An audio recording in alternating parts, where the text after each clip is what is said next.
والسلام على أرواح أهل بيته وأصحابه وأزواجه وإلى أرواح ذرية رسول الله صلى الله عليه وسلم وإلى أرواح أمة الإسلام المسلمين وإلى أرواح ذرية رسول الله صلى الله عليه وسلم وإلى سيدنا محمد وعلى سيدنا النبي محمد بن علي وعلى بيتنا إلى من كان الثاني عبد الله الرحمن بن محمد سجاد بن الله شيخ بكر بن سالم وأبي أبي إلى الحبيب محمد بن عبد الرحمن وعطى الشيخ علي بن عبد الله فارس إلى الحبيب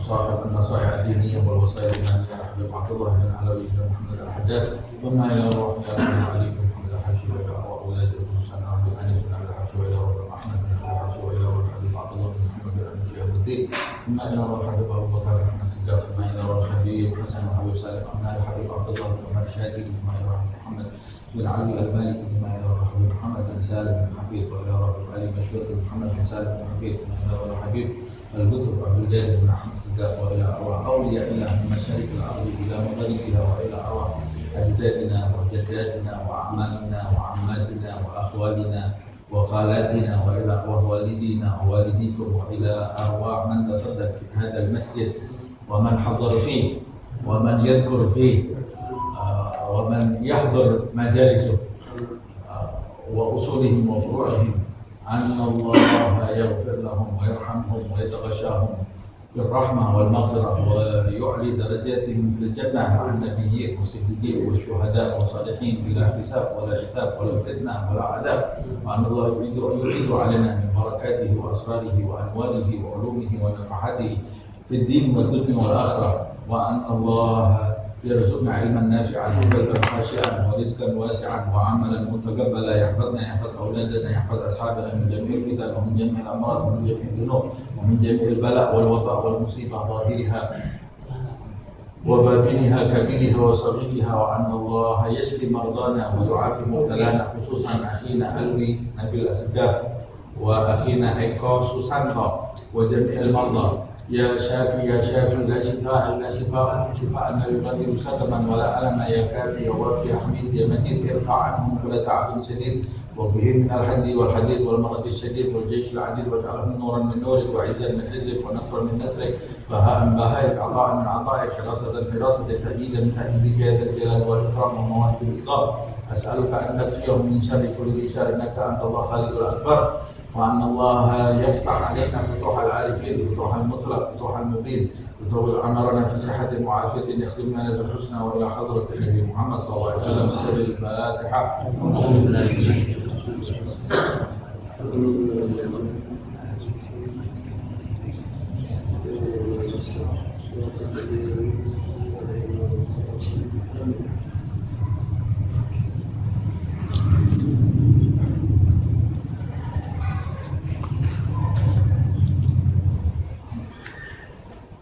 Bismillahirrahmanirrahim. Alhamdulillahirabbil alamin.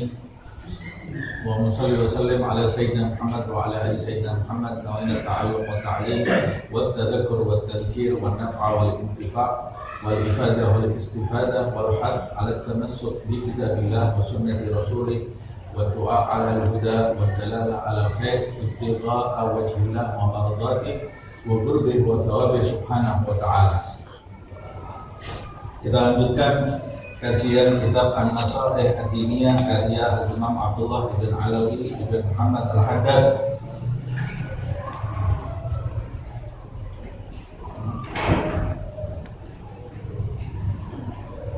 Terakhir pembahasan kita sampai di halaman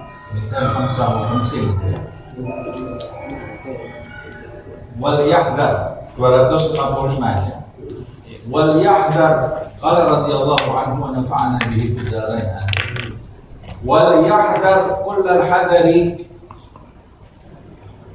man umira bi ma'rufin wa nuhiya 'an munkarin minal kibri wal unfa wa raddil haqq.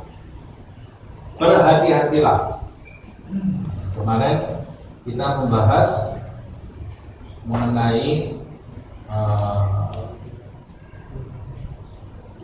menjaga aurat orang, menjaga aib orang, jangan menyebarkan kekurangan orang lain. Siapa yang menyebarkan kekurangan orang lain, maka aibnya akan dibuka oleh Allah Subhanahu wa ta'ala. Kemudian beliau menasihati kita agar kita beramal ma'ruf nahi munkar dengan lemah lembut. Dengan lemah lembut.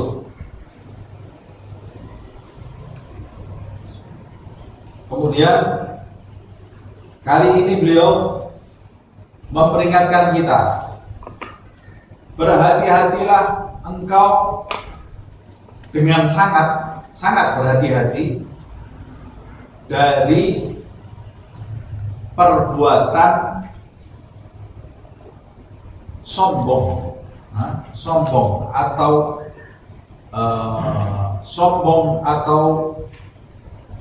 kasar atau menolak kebenaran saat engkau diingatkan untuk melakukan perbuatan ma'ruf dan dicegah dari perbuatan munkar. Nah ini lihat, orang itu kadang-kadang nasihati orang gampang.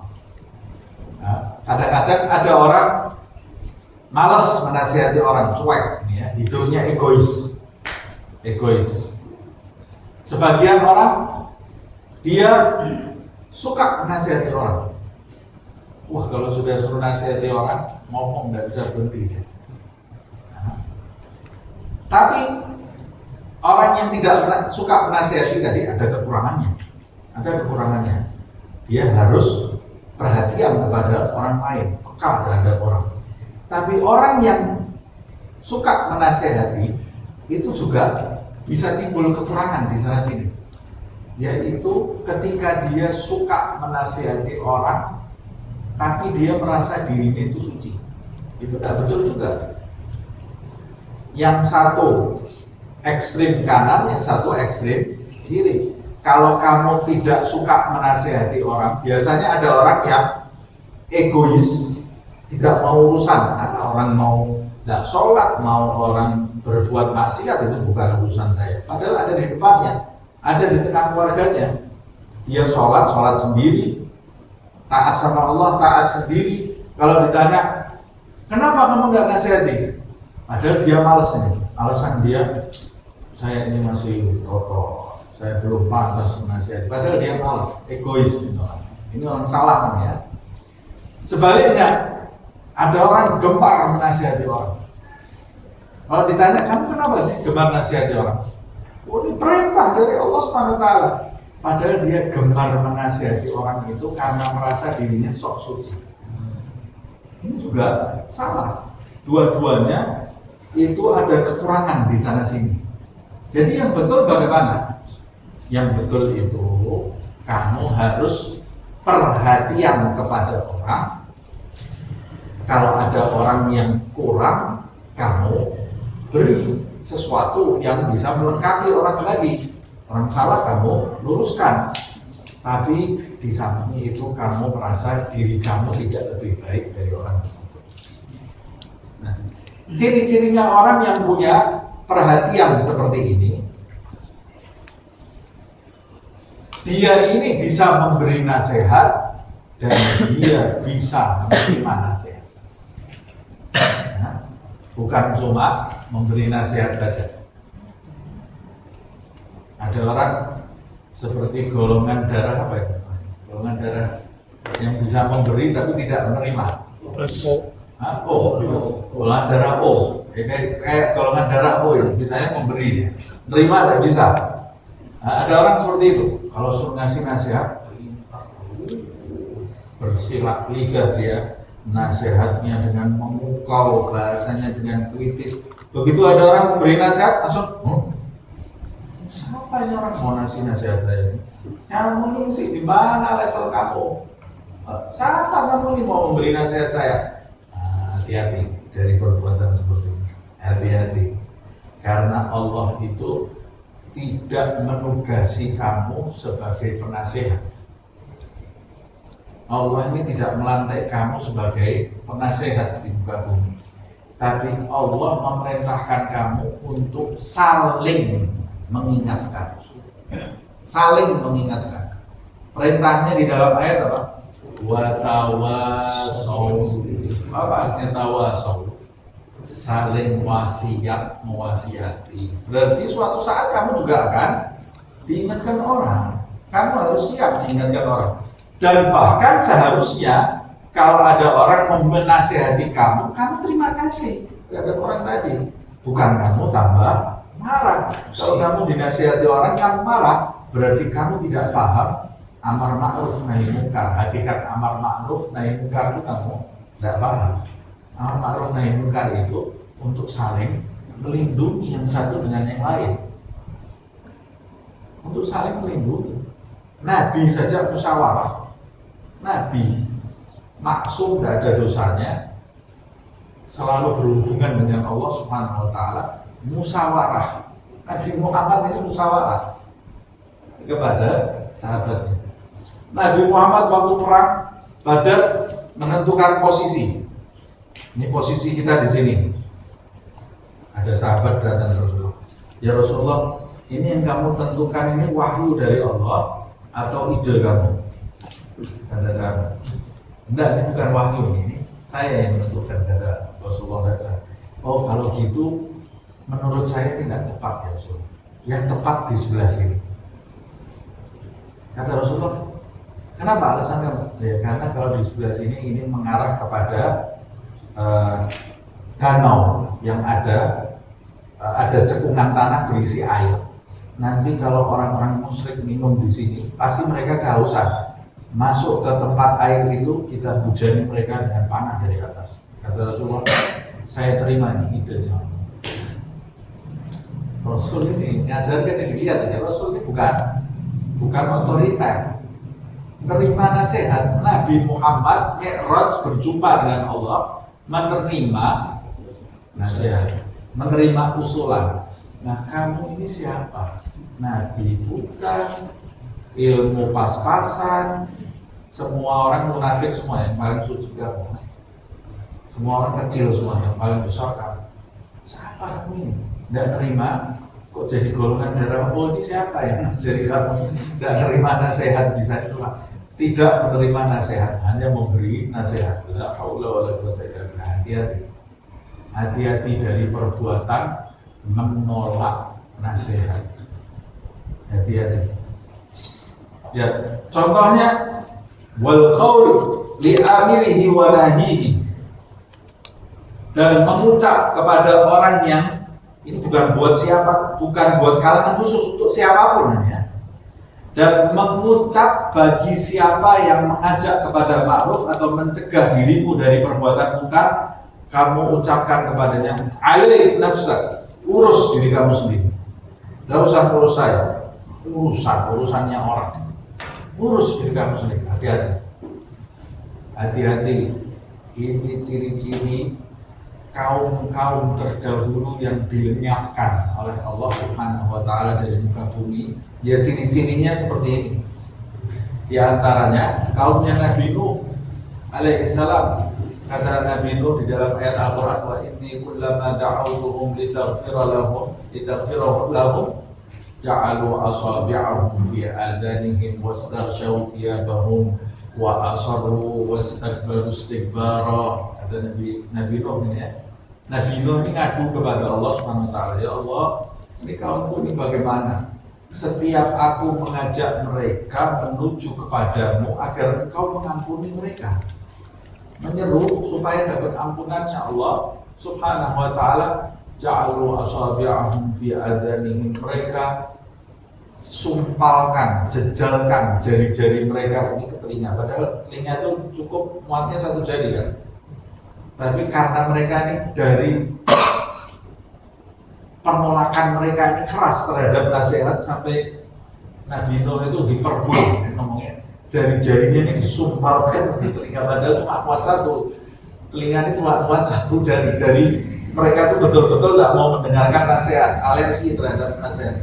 Orang kalau sudah terlalu alergi terhadap nasihat, sampai alergi terhadap pemberi nasihatnya, karena jiwanya terlalu berpaling, menolak. Lihat gambarnya ulama saja dia alergi. Lihat gambarnya ulama. Lihat ada orang kok gayanya mirip ulama ini. mirip Oscar, pusing kepala, pusing. Apa ini orang model apa ini? Ada orang keluar kayak kopi apa? Ini orang primitif semuanya. Alergi dia tentunya. Ini kaumnya Nabi Nuh. Begitu Nabi Nuh datang, bukan cuma menutup telinganya, gamisnya ini, bajunya ini diangkat, nutup mukanya semua. Lihat Nabi Nuh aja tidak mau, rugi dia tidak melihat Nabi Nuh. Lihat kekasihnya Allah Subhanahu Wa Taala tidak mau dia. Maunya lihat orang-orang yang lain yang jauh dari Allah Subhanahu Wa Taala. Kita ini yang kita rindukan ajarnya siapa? La haula wala quwwata. Kemudian hasilnya wa asarru wastakbarus. Mereka tambah banyak maksiatnya, tambah sombong. Orang itu kata Nabi Muhammad SAW, al-kibru batarul haq. Ciri-ciri sombong itu adalah menolak kebenaran. Kalau ada orang menasihati kita, kita berat hati, berarti itu di dalam diri kita ada kesombongan. Walaupun orang itu salah, walaupun yang menasihati kita itu salah, dia salah paham umpamanya, salah paham, kita tidak boleh merasa berat. Jadi kita harus menganggap ini orang perhatian kepada saya, walaupun dia itu salah. Maksud saya bukan seperti itu, tapi ini orang baik, memperhatikan saya sehingga dia itu mau mengingatkan saya. Itu namanya orang yang baik. Jadi orang yang baik itu siapa sih? Orang yang baik itu yang membiarkan kita jatuh ke jurang, atau yang menarik kita jangan sampai jatuh ke jurang. Zaman sekarang ini, kalau ada orang membiarkan kita ke jurang, kita anggap tenang. Padahal logikanya, saya misalnya jalan ke jurang terus saya, Masya Allah kamu kuat, kamu kuat. Terjun aja ke jurang, kuat. Wah ini teman saya betul. Mati saya. Harusnya kan kalau dia tarik, walaupun dia narik saya sampai jatuh, terima kasih. Ya Allah, coba kamu nggak saya tarik dulu ya, pecah kepala kamu jatuh ke dasar jurang gitu. Nah, terima kasih ya. Harusnya seperti itu. Walaupun dia salah paham, pikirannya saya mau masuk jurang, padahal saya cuma mau lewat di pinggir aja, mau masuk jurang. Tapi karena dia perhatian, tetap ditarik. Hati-hati. Nah, ini berarti orang perhatian. Nah, kadang-kadang ada orang menasihati kita salah paham, pikirannya kita salah, padahal kita nggak salah gitu. Tapi dia menasihati kita, tetap kita terima dengan baik. Karena itu tanda perhatian dia. Jadi orang yang memperhatikan kesalahan kita, jangan kita jauhi, itu malah kita pupuk. Baru salah sedikit langsung diingatkan, SMS, tadi kan ngawur seperti ini. Mau ngomong dengan cara seperti apa? Diterima. Karena melalui orang-orang yang mengkritik kita itu, kita bisa menjadi lebih baik. Nabi Isa, seorang ulama ditanya, kamu dari mana kamu itu kok bisa menjadi lebih baik, terus setiap hari kamu lebih baik, dari mana?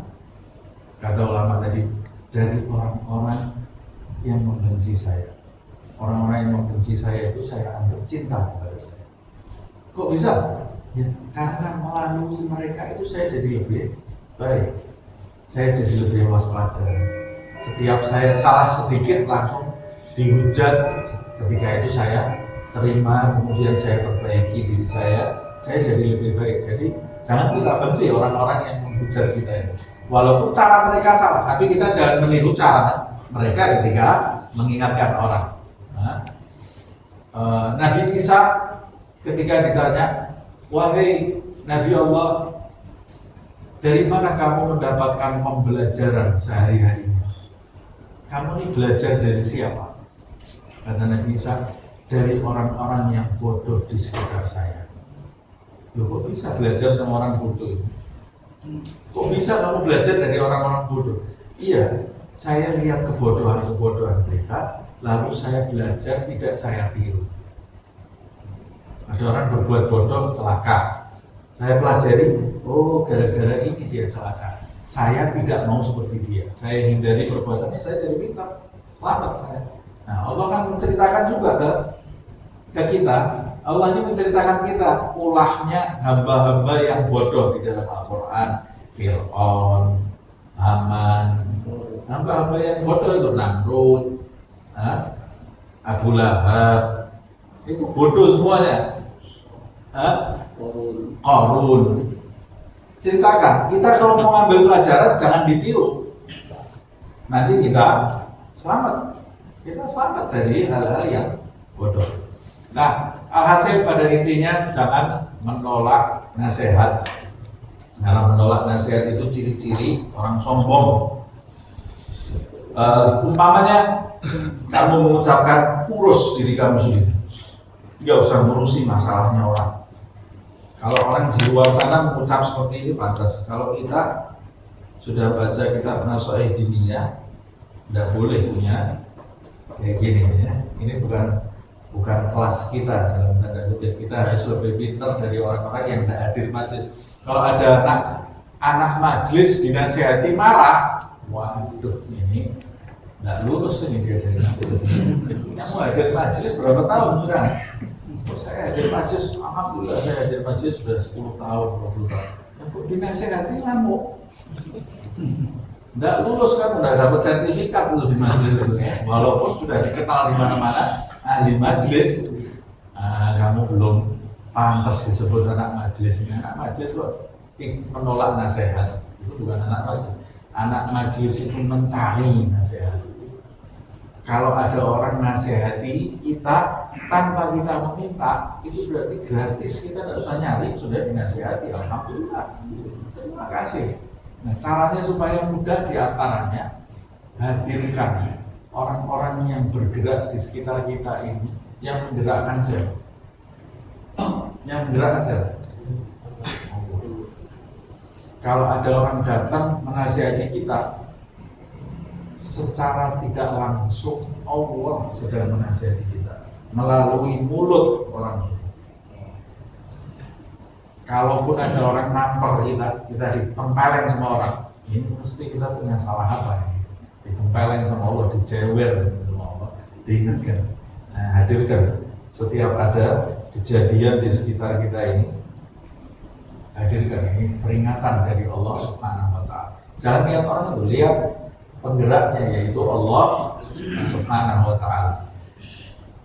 Sama orangnya terima kasih karena orangnya kan dijadikan sarana oleh Allah Subhanahu wa Ta'ala. Tapi pada hakikatnya yang menggerakkan adalah Allah Subhanahu wa Ta'ala. Nah, saya pernah sampaikan di pertemuan yang lalu, ulama-ulama kelas tinggi itu mereka menerima nasihat. Saya beri contoh di pertemuan yang lalu, contohnya Habib Ali bin Muhammad Al-Habsyi pernah menangis di pagi hari, buka rumahnya keluar nangis ya. Ketika ditanya, kenapa kamu nangis? Saya sudah bertahun-tahun ada di kota Sewon ini, tidak ada satu orang pun yang datang memberi nasihat saya. Saya terus ngasih nasihat, takut dia, karena tidak ada orang memberi nasihat. Nah, biasanya kalau ulama-ulama yang kelas tinggi itu begitu terbentik sesuatu, bukan sombong, tapi kalau mau dikatakan sombong nggak bisa, karena orang-orang yang sudah berkedudukan tinggi itu sudah bebas dari sifat sombong. Tapi kadang-kadang perbuatan mereka itu yang kurang pantas pada kedudukan mereka, itu nanti mereka diingatkan oleh Allah Subhanahu wa Ta'ala, disentil oleh Allah. Salah satu contohnya Syekh Bamakhramah, seorang yang kedudukan tinggi di sisi Allah Subhanahu wa Ta'ala dan faqih, menguasai ilmu fikih. Berangkat dia pergi haji.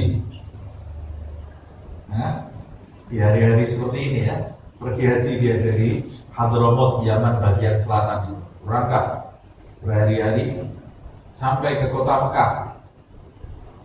Itu ada istilahnya tuf bi ahli Makkah. Di ahli Makkah, tawaflah kamu belajar dari orang Mekah, bersama orang Mekah, karena dia sudah kebiasaan tawaf, jadi tahu cara-caranya. Ini ahli mufti, ini faqih dia, ahli fikih, ahli syariat.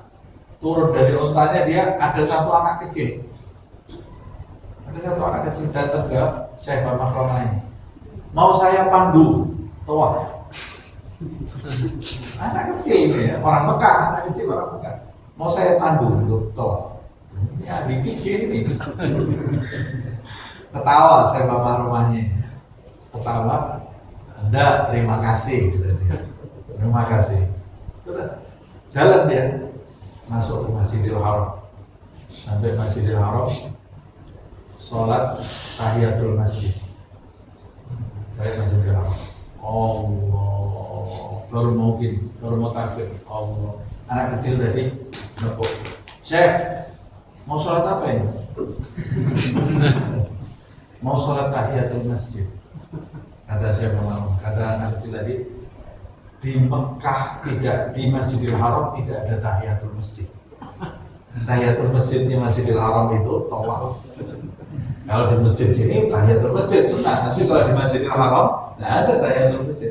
Ini Syekh Makromah ini paham dia, tapi lupa karena sudah kebiasaan masuk masjid tahiyatul masjid kan.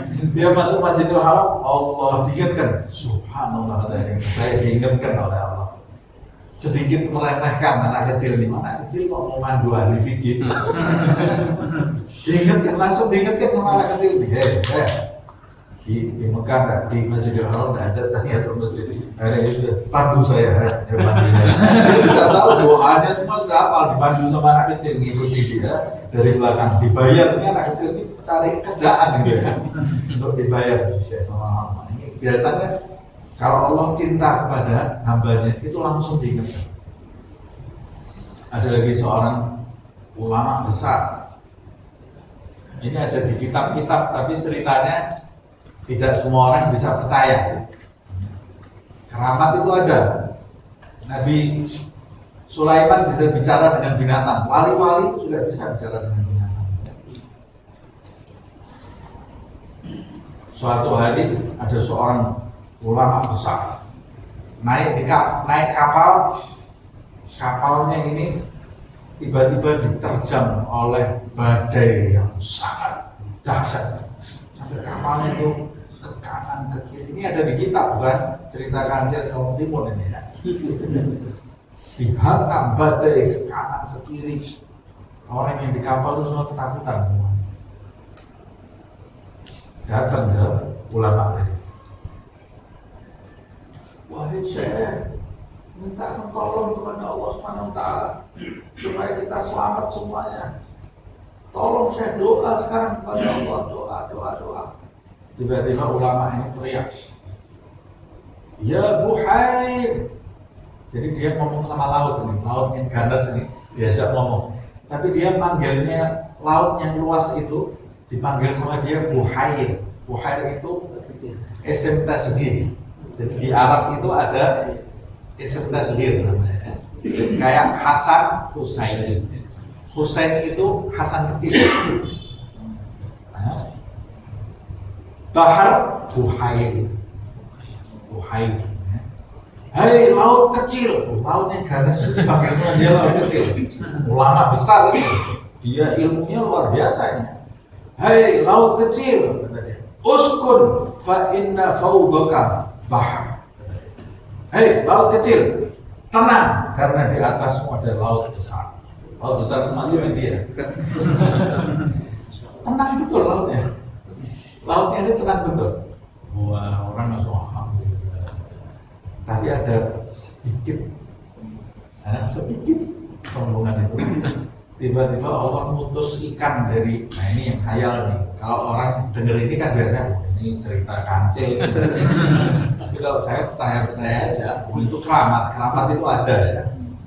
Jadi tidak usah tanya dalilnya, ini ada di kitab, ceritanya wali, ambil hikmahnya saja.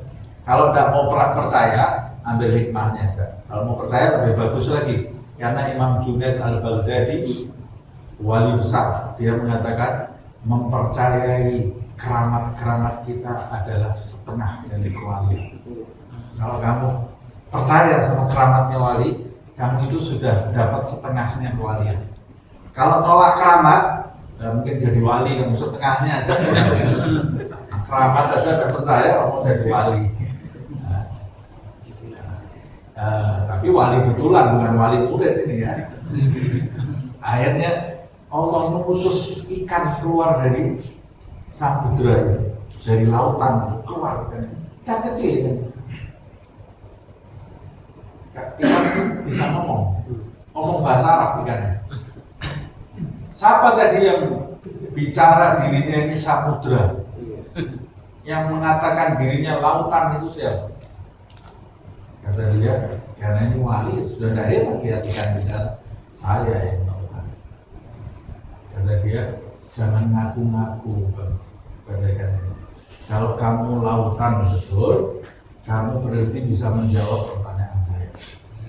Kalau kamu tidak bisa menjawab pertanyaan saya, kamu harus jadi murid saya. Murid ikan kecil ini. Ini diingatkan langsung sama Allah ini. Orang Allah kalau cinta sama hambanya, begitu mau naik sedikit dijatuhkan. Nah, jadi kalau suatu waktu kita ada orang yang nyaci kita, itu berarti tanda cintanya Allah.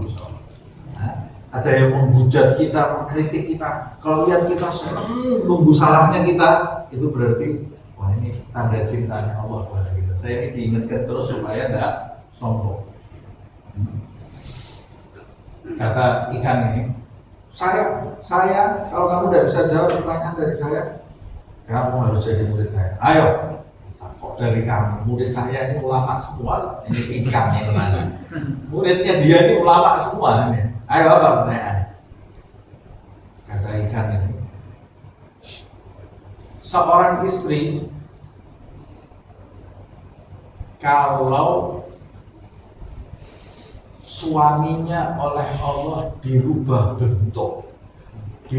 bentuknya oleh Allah jadi selain manusia. Talaknya istri tadi talak cerai apa talak mati? Itu pertanyaannya ikan ini. Dirubah bentuk. Karena Allah bisa merubah bentuk manusia kan. Itu orang Bani Israel di masa itu satu kampung dirubah ya ayat Al-Quran qiradatan khasiin, dirubah jadi monyet satu kampung ini ya. Dalam ayat yang lain qiradatan wa khanazir, sebagian jadi monyet, sebagian jadi babi. Ini pertanyaannya ikan ini. Lah itu istri-istrinya itu megang lidah kan. Lah suaminya dirubah jadi makhluk lain kan, tidak boleh kita nikah sama selain manusia. Nah berarti kan batal itu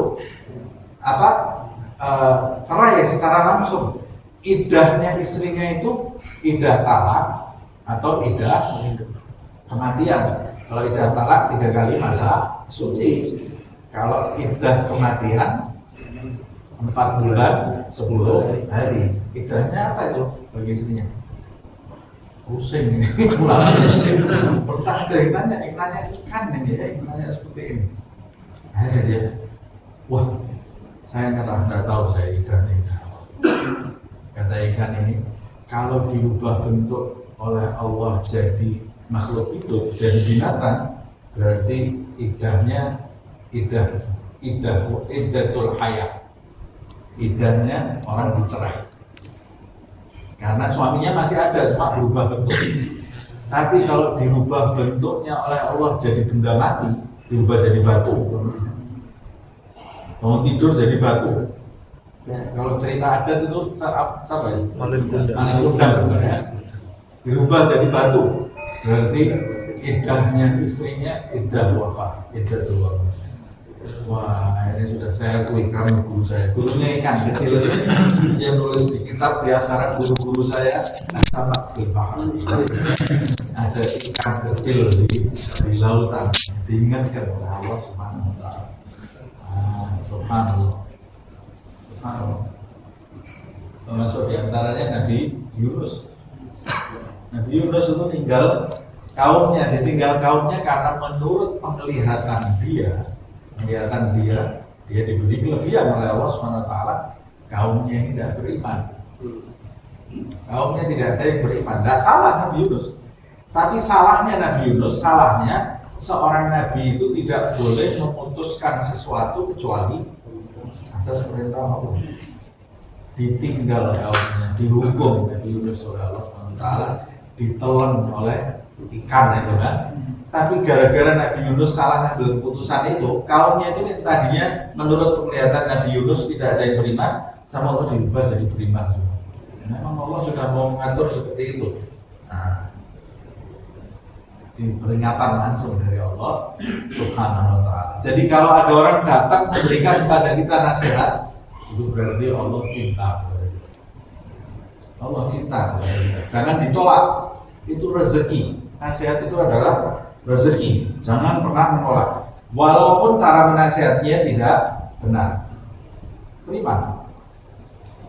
Wa ma fi ma'na dzalika minal kalam al-musarrih bi karahiyatil haq, atau ucapan-ucapan lainnya yang semacam itu, yaitu yang menunjukkan orang menolak kebenaran, membenci kebenaran, urus dirimu, atau hal-hal lain yang semacam itu. Fa innahu, sesungguhnya orang yang menolak nasihat itu, yukhsha alaihi inda dzalika, ditakutkan bagi dirinya saat dia menolak nasihat itu, min nuzuli maqtillahi bihi, ditakutkan datangnya murka Allah kepada dirinya saat dia menolak nasihat tadi, wa hululi ghadabihi, atau tibanya murka Allah Subhanahu wa ta'ala, jatuhnya murka Allah Subhanahu wa ta'ala kepada dirinya saat dia ini menolak nasihat. Bukankah iblis itu diusir dari rahmat Allah Subhanahu wa ta'ala ketika menolak perintah amar, amar dari Allah, itu amar ma'ruf, untuk sujud penghormatan kepada Adam. Nolak iblis ini dengan amalnya yang luar biasa, terkena murkanya Allah, ya, terusir dari rahmat Allah Subhanahu wa ta'ala. Wa yakunu haluhu kahali manggalallahu fihi, orang yang menolak nasihat itu kondisi dia seperti kondisi yang disebutkan oleh Allah di dalam firman-Nya, wa idza qila lahu ittaqillah, jika disampaikan kepadanya bertakwalah kamu kepada Allah, akhadathul izzatu, rasa sombong itu menguasai dirinya, bil itsmi, sehingga dia menolak nasihat tadi, menjadikan dia tambah berbuat dosa. Ada orang diingatkan, umpamanya jangan makan, saya makan, tambah nunjukkan sombong. Ya, betul itu, seperti itu. Jangan langgar lampu merah. Apa? Jangan langgar lampu merah, jangan kamu langgar. Terus orang sombong banget. Anak majelis gak boleh seperti itu. Loh, Ustaz yang nasihati bukan Ustaz kok, walaupun yang nasihati anak kecil. Dengar gak? Walaupun itu anak kamu sendiri, terima nasihat. Karena menolak nasihat itu ciri-ciri orang yang jauh dari Allah. Walaupun anak kamu sendiri. Pak, kurangi Pak rokok. Nasihat itu anak itu cinta kepada dirinya. Kurangi itu Pak rokok. Kamu tidak usah, kamu ini anak baru kok. Nasihat bapak itu terserah bapak mau merokok mau itu. Berarti kamu sudah mengajarkan anak kamu untuk menolak nasihat kamu. Jangan marah nanti kalau suatu saat anak kamu nasihati, nah kerjakan dong PR-nya, nah Pak, urusan saya sendiri. Ini kan masalah saya, Bapak tidak usah urusan. Dan kamu yang ngajari dia. Waktu dia ngasih nasihat kamu kerjakan urusan kamu sendiri. Anak kecil mau ngasih nasihat, walaupun anak kamu sendiri, terima nasihatnya, diterima nasihatnya. Apalagi kalau nasihat dari teman sebaya kamu, termasuk di antara orang yang tawadhu itu dia menerima nasihat dari teman sebaya, atau lebih-lebih lagi dari anak yang lebih kecil, nasihat dari. Apalagi kalau yang memberi nasihat orang tua. Nah, kemana ini? Adab ini kemana sih? Hilang. Orang zaman sekarang, jangan orang biasa, ulama ngasih nasihat aja dibuat bahan guyonan. Sudah tidak ada penghargaan kepada siapa. Nah, tapi jangan-jangan ulamanya juga mengajarkan seperti itu. Yang disebut ulama itu ya, dinasihati juga marah dia ya. Dinasihati marah, berarti pelajaran dari ulamanya. Nah, jadi ini majelis bukan salah-salahan loh. Oh ini Ustaz ini sedang kritik ulama bulan. Tidak ada, saya tidak punya tujuan kritik siapa-siapa. Ini kita mengkritik diri kita masing-masing. Majelis kita ini majelis kritik terhadap diri kita masing-masing. Jadi jangan disalahpahamkan. Soalnya zaman sekarang ini orang suka nyuplik video motong sini buat ngantem gitu. Orang yang seperti ini tidak dapat manfaat apa-apa. Di antara orang yang tidak akan bertambah baik adalah orang yang jika dengar nasihat tidak dikembalikan kepada dirinya, tapi dikembalikan kepada orang lain. Jadi dirinya itu bersih. Jadi kalau dengar nasihat, wah itu kena gitu. Nah ini kena nasihat ini. Padahal dirinya sendiri ini harusnya terima nasihat itu supaya menjadi lebih baik. Nah makanya ulamanya harus merenung, merubah kondisi. Ulama yang disebut ulama, gitu, yang dikenal sebagai ulama atau yang dikenal sebagai ustaz harus merenungi dirinya, harus merubah kekurangan yang pernah dia perbuat, harus menunjukkan akhlak ini supaya mengajarkan kepada kaum awam untuk bisa menerima nasihat, untuk bisa menerima nasihat. Seorang bapak, seorang ibu terima nasihat dari anak supaya mengajarkan kepada anaknya bagaimana baiknya orang menerima nasihat. Ini pelajaran yang paling berharga. Jangan menganggap nasihat dari orang lain itu benci kepada kita. Walaupun umpamanya orang itu betul-betul benci. Itu urusan dia dengan Allah Subhanahu wa Ta'ala. Urusan saya menjadikan segala sesuatu yang mampir ke saya itu indah. Nanti hidup saya indah. Orang tapi kalau sudah suudon, punya prasangka baru, prasangka buruk, ada orang menasihati dia dengan ikhlas, dia menganggapnya ini mau cari-cari kesalahan saya. Kalau sudah prasangkanya buruk, yang baik pun dia anggap buruk. Tapi kalau prasangka kita baik, nanti semuanya jadi baik. Fahasbuhu jahannam, orang yang seperti ini cukup bagi dia itu neraka jahannam. Na'udzubillah min dzalik wa labi'sal mihad, dan itulah tempat kembali yang seburuk-buruknya. Wa ammal amir bil ma'ruf wan nahi 'anil munkar fala 'alaihi min dzalik. Sedangkan orang yang memerintahkan kepada yang ma'ruf, mencegah kepada perbuatan munkar, maka dia tidak punya kekurangan apa-apa dari penolakan tadi. Yang bahaya itu orang yang menolak. Jadi kalau saya yang memberi nasihat saya ditolak, saya tidak kurang apa-apa. Jangan takut ditolak kalau memberi nasihat. Nah, sebagian orang ini kalau saya nasihati nanti saya ditolak nasihat saya. Akhirnya bungkam, tidak memberi nasihat. Kamu ditolak nasihat kamu itu tidak kurang apa-apa.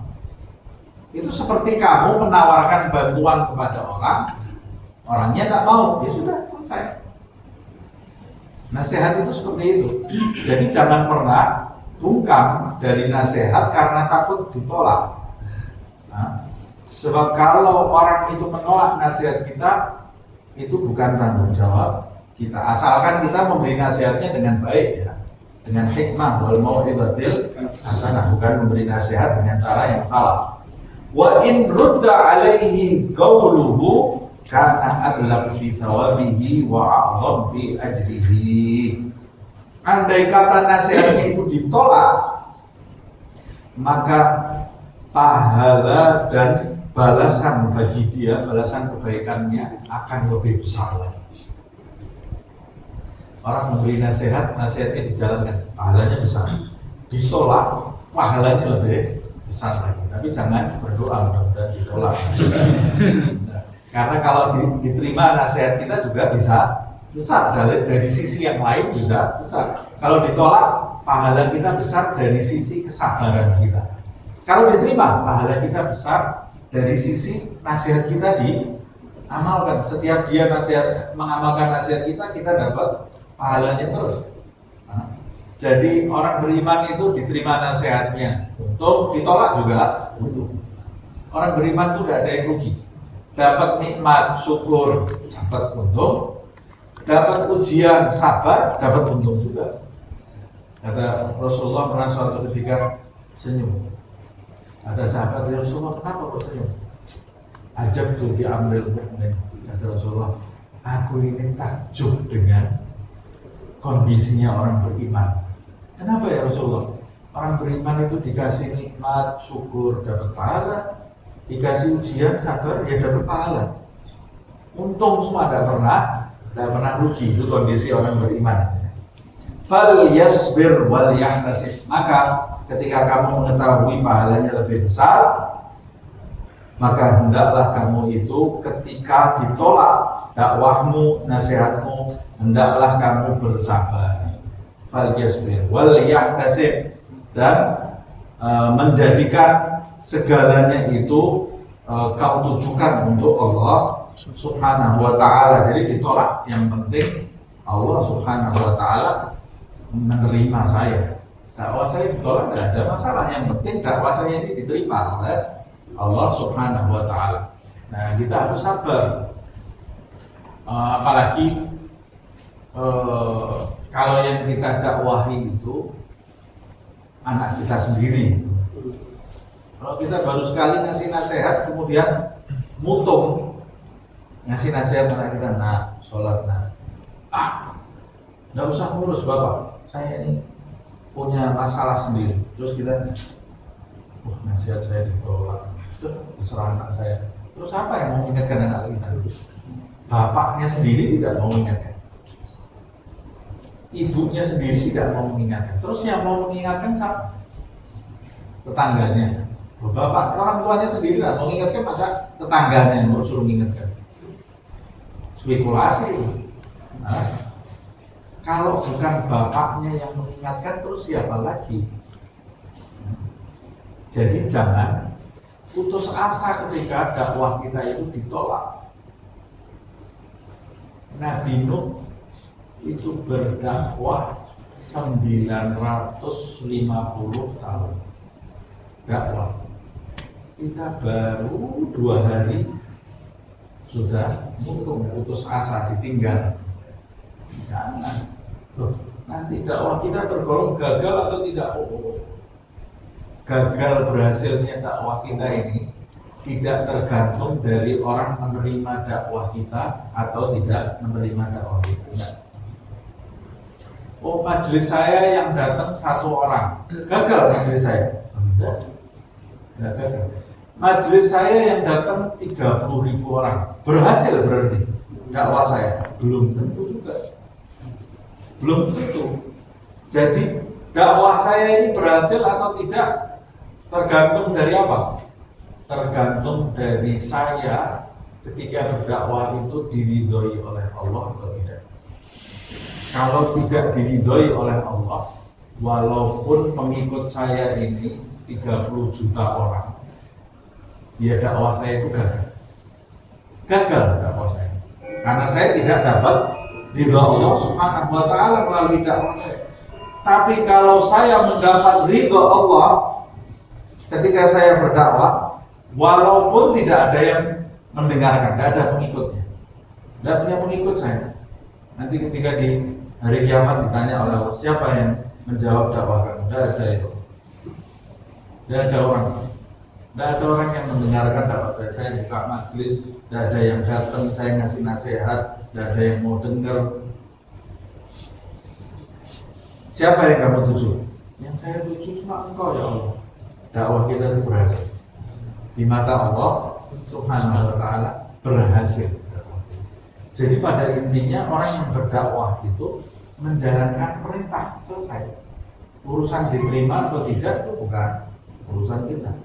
Kalau berhasil tidaknya dakwah itu kita kaitkan dengan jumlah orang yang menerima nasihat, dengan jumlahnya pengikut, berarti dakwahnya Nabi Nuh gagal.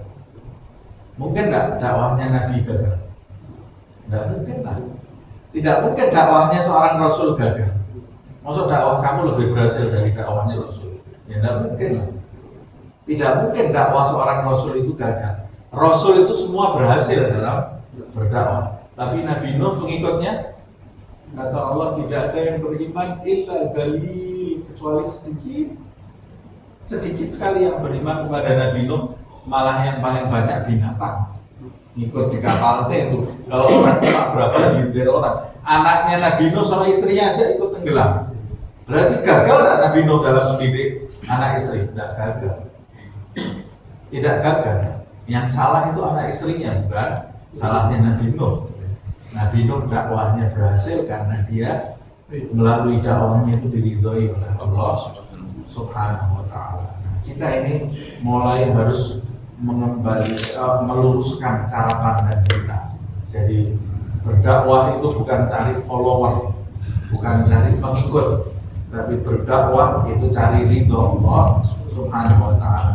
Kalau cara pandang kita sudah benar, memberi nasihat itu cari ridho Allah Subhanahu wa Ta'ala. Kalau pandang kita ini benar, nasihat kita mau didengar mau tidak, ya kita tetap berdakwah. Karena yang saya cari bukan diterimanya nasihat saya atau tidak. Yang saya cari adalah ridho Allah Subhanahu wa Ta'ala.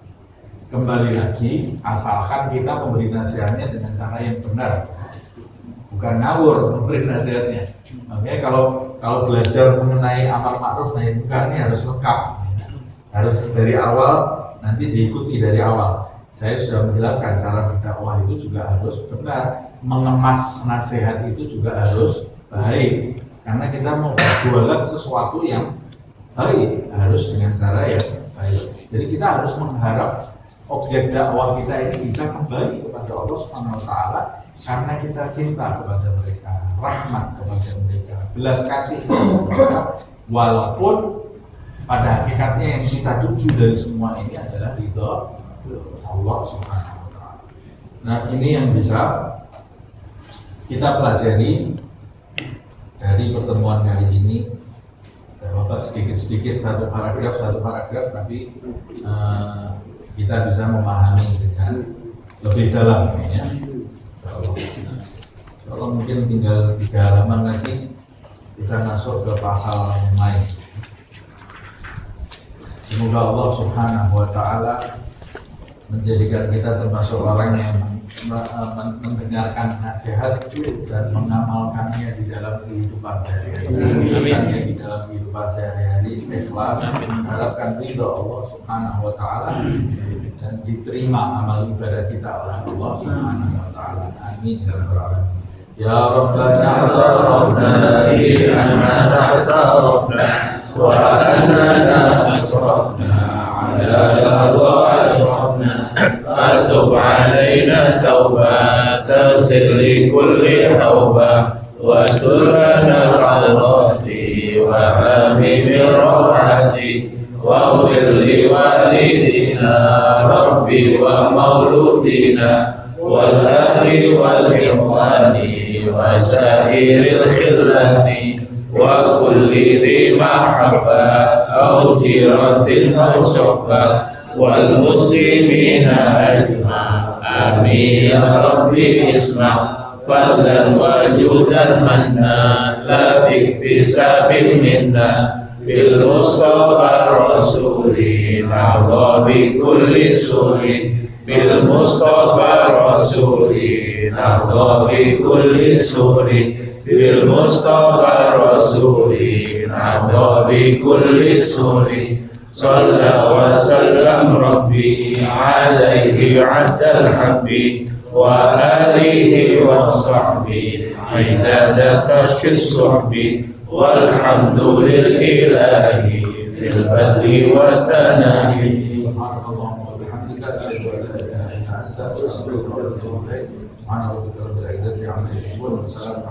Walhamdulillah.